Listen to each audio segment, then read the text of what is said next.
What's up, ninjas? Chomp McDee's and things here. Today I'm going to be showing you how to alter the factory buffer tube on a JTS M12 AR so that you can install a 6-position collapsible stock to it. Let's do it. Okay, so here's the butt stock that I'm wanting to put on there. As you can read, it's a Tac Fire AR-15 mil-spec M4 style 6-position collapsible butt stock with quick detached sling mount. I got it from cheaperthandirt.com. So to take the original butt stock off of the gun, you have to take this top screw off of the end of the butt, and this just pulls right off. It can be a little tight, so you're probably going to have to tug on it a little bit to get it off, but just pull that right off like so, and it exposes the buffer tube. And I got a little tool here that I also bought on that website for removing that castle nut. So, you know, you're really going to want to get this tool to remove that nut. I tried doing it without the tool and I scratched it all up. You've got these little pins here that hold the thing, that hold the top of the gun to the bottom of the gun. Just push the pin and pull it out of the back side. If it's a little tough, just wiggle it around. You'll be able to get it. But as you can see, it just pulls right out of the back. And there's a little keeper pin inside of that that keeps it from falling out, and a spring holding it in place. I'll show you that in a minute. But you just pull the top half of the gun off like so. Yeah, it's got the little M4 butterfly ring sling mount. Then you just push the little buffer tube pin down, and the tube and the spring fly out just like that. Now, you're going to have to put, you see how the buffer tube pin just shot right out? There's a spring that holds that in also, so be careful when you're twisting the buffer tube off. You want to be mindful of where that's going. And then you can just turn the buffer tube off. It's pretty easy. You're going to want to back that butterfly ring up, though. Just push it back. I stripped mine out, so I have to replace the butterfly ring. But once you do that, flip it around to the back side of the gun, and there's a little spring that holds the keeper pin in place. Now, I lost mine, so I shoved a piece of a paper clip in there, and I ordered some new springs. But if you lose that, when you take that butterfly nut off, if that spring pops out, you're going to lose it. And that spring is what holds the keeper pin in, which holds this from falling out.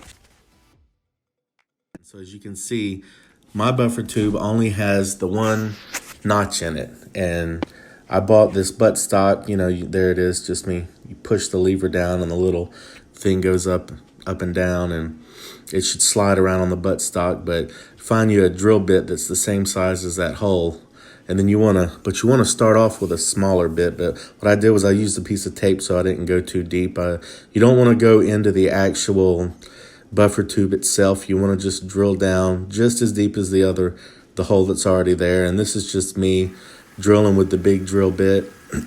But then I decided I'm going to use a smaller drill bit and work my way up, and it was a lot easier. So that was the small one, and then I worked up to one a little bit bigger, and then I got back to the big one. There it is. And I drilled all the way down.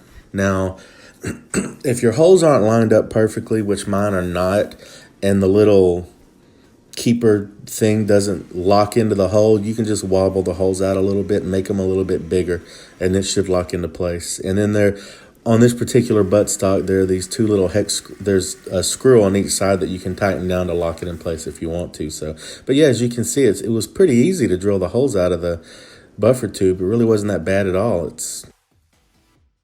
And there's my new sling adapter that I bought. And there's the spring I was telling you about that loads in the back. And remember, there's the little pin in there. And if that pin falls out and you lose it, the little locking pin that holds your two pieces together it's not gonna have a way to stay in. So make sure you keep up with that. And then you just have the nut back pretty far, have your little butterfly ring on there, and twist the buffer tube back on. And then there's your little buffer tube keeper pin. Push that down, and then you want to turn this, and then you let it go, and then your little buffer tube pin will come shooting up into the little groove. And that's what keeps your buffer tube from spinning, but it also locks your little buffer in from shooting out.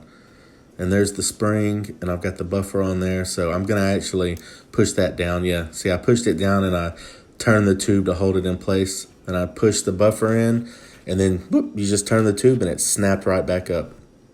So it was pretty easy to do that, actually. So now the buffer's not going anywhere.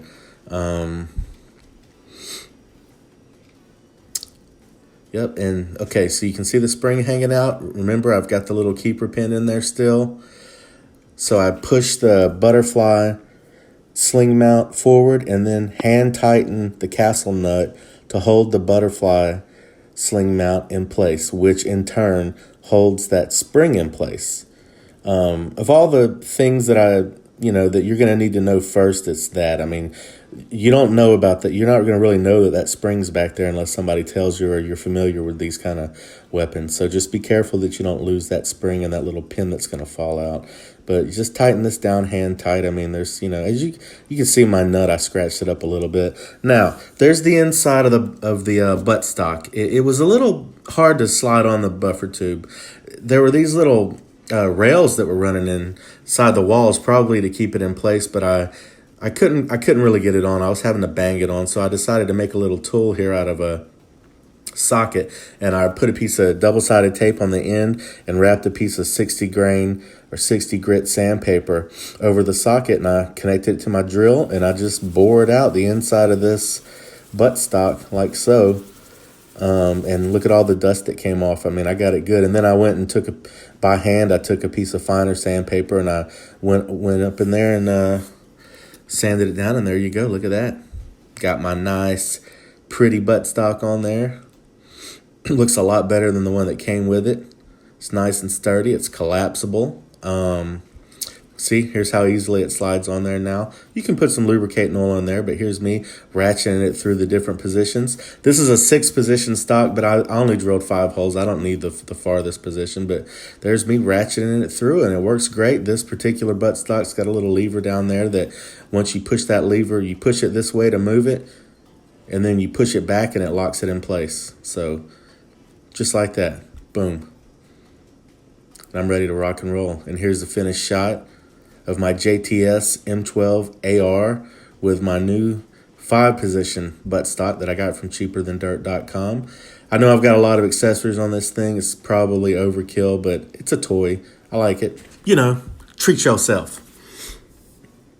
So yeah, hopefully I'll be able to go out and run some rounds through this thing pretty soon, but social distancing. And this was a fairly simple project, and hopefully it helps y'all, maybe give you the confidence to do it yourself. Thank y'all for checking out my video. I hope it was informative. I hope it helps you if you have a project like this coming up. So if you like the JTS M12 AR, you can pick one up at Academy. You can go to JTS.com. You can go to Tac 47. It's a pretty sweet gun. If you like that buttstock that I put on it, you can pick that up at cheaperthandirt.com. They sell guns, they sell rifles, they sell ammunition, they sell accessories, all reasonably priced. The shipping's very fast. They put your order in right away, and they ship it out within a couple of days. So I highly recommend them. I'm not being paid by them or by anybody else. This is just a product that I really like, and I don't mind telling people about it, and I don't mind spreading the word and helping a small business out, if I can. So if anybody on here is looking to buy anything, for your guns or anything like that, I recommend cheaperthandirt.com. My next video, I'm going to be repairing the pressure switch on my laser that I've got mounted to this thing. I was unscrewing the battery, and I guess I ripped the cord away from the pressure switch where it's soldered to it. So I'm going to be showing you how to repair that so that you can continue to use that pressure switch. But thanks for watching, and I'll see y'all later.